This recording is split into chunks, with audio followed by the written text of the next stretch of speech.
Now, over the last few days, we have had a pretty significant severe weather outbreak. Numerous tornadoes touching down. One being on the screen were unwarned tornadoes that hit the Oklahoma City area, now being rated EF3. Numerous other significant wind gusts and hail reports have also came out with this. We've also seen some flooding and things of that concern, and overall, it's been a very scary situation for people in that area. We're beginning to get into a little bit of a break of the severe weather period and are going to be switching to the tropics a little bit. But with this, we can now kind of go back and look at the severe weather reports and see kind of what all happened with the storm. Now, hello everybody, my name is Christian and welcome back to Skycast. And on the screen, what you're seeing right now is a cell phone video of a tornado that touched down east of Benton, Arkansas. That's actually the home of Walmart. So the Walmart headquarters sits right in that area. And towards the north side, towards the community of Little Flock, Arkansas, a pretty strong tornado touched down within that area. Very divisible debris ball on radar, very, very tight couplet on connection. This ended up being a fairly large tornado. This storm actually ended up, this community in general actually ended up being tornado warned for over an hour and a half as numerous lines of storms continued to roll through that area. Or what about if we're looking at today, where a tornado, pretty large tornado and strong tornado at that touched down in southern Louisiana, just west of the city of Lafayette. This produced some damage as well. As of right now, haven't had any injury or death confirmations, but still very scary nevertheless to see. Or look at this video coming out of Brooksville, Oklahoma. A tornado warned Stell that Mesonet Hunter was actually in the area and storm chasing on. This eventually did lead to produce a tornado, but this is one of the earlier stages of this cell that you can see on video. Obviously darkening, a little bit of a lowering in the center of the storm.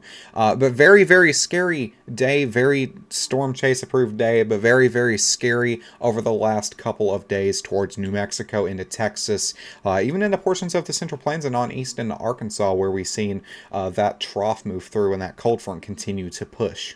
And the risk of severe weather continues even into portions of today. A pretty large swath of the Mississippi Valley is under a marginal risk of severe weather. And then up here towards Wisconsin, we also have another risk of severe weather. The risk that we were seeing for this part, I would say, is pretty diminished. We could have an isolated severe thunderstorm or two continue to pop up with this. The main threat's going to be those gusty winds, which I'm all the way over here in central Kentucky. The line is all the way over here, and I'm getting gusty winds from that, so that kind of goes to show how far this is spreading.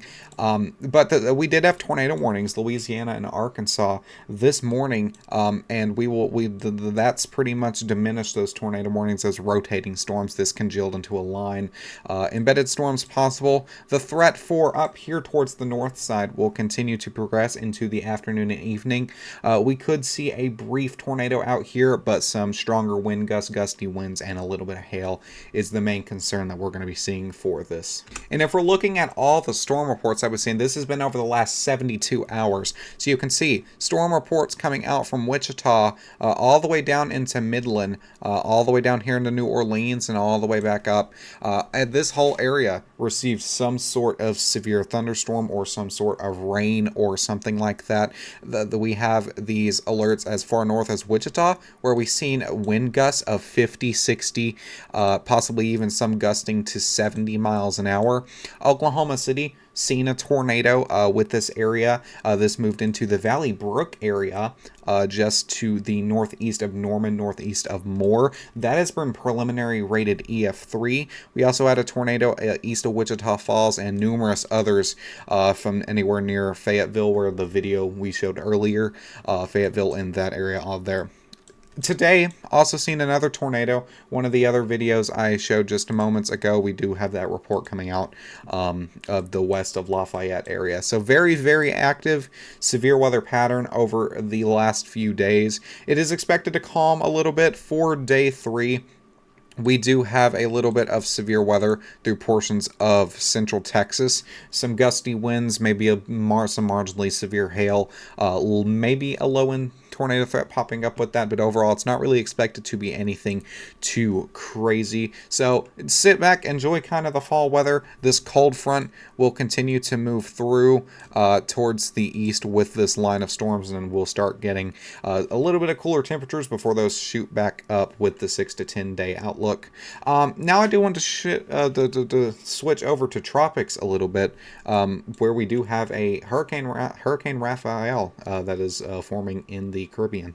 Now, this storm, actively Tropical Storm Raphael, soon to be Hurricane Raphael, is currently in the Caribbean, just to the south of Cuba. This is expected to make landfall as a Category 1 towards the Havana area. Winds of 90 miles an hour, gusting to 115. This will eventually pass Cuba and is expected to make landfall somewhere along the line from anywhere from Texas into Mississippi. As of right now, it's still pretty far out to tell, but due to cooler water temperatures, more hostile air due to getting towards the end of hurricane season, we don't have that much of that threat that we've seen with Helene and Milton for there to be that rapid intensification. So it's actually expected to weaken to a tropical storm before it makes landfall. Now, the HWRF model does predict a pretty stronger Category 1 hurricane on landfall. Could be a Category 2, maybe even a higher end Category 2 on landfall. You can see very defined eye wall with this. But this is expected to cross Havana and will maintain its hurricane status. But look at what the HWRF does. As it gets into the Gulf of Mexico, hits that hostile air, it kind of rips apart and is expected to widen out a lot. Still, that invests that rotation with it, but is it from what we're seeing down here all the way up to over here? Obviously, it's not as crazy as it was. So depending on if this model changes, depending on if the track of this changes, it just depends, and we will have to continue watching this to see how it develops. But as of right now, it doesn't look like anything is going to be a crazy major concern for the United States, which obviously is something that we do not need. We do have other tropical development areas, a 60% chance over in the Pacific and a 30% chance over in the Atlantic. They could see a low form out of this and could see a little bit of a track of that, and not as big of a concern over here, but we're continuing to monitor to see that. Severe weather, been very active. Tropics have been very active. One more thing I do want to cover before we end this video, and we can go all the way over to California to look at that.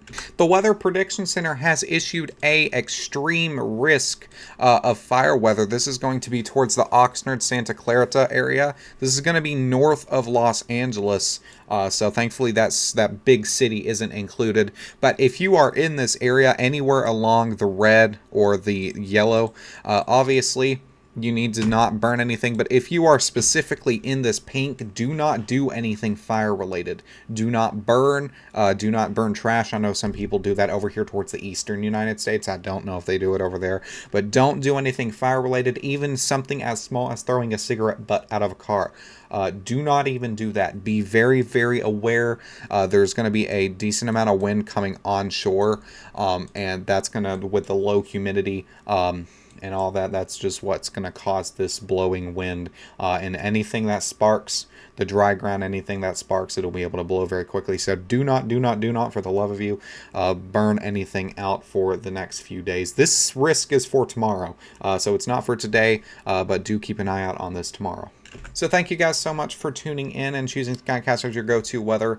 We continue to update on X a lot more, so feel free to follow us. A link is in the description. We are on the road to 400 followers. Once again, thank you guys so much. Stay safe and have a great day.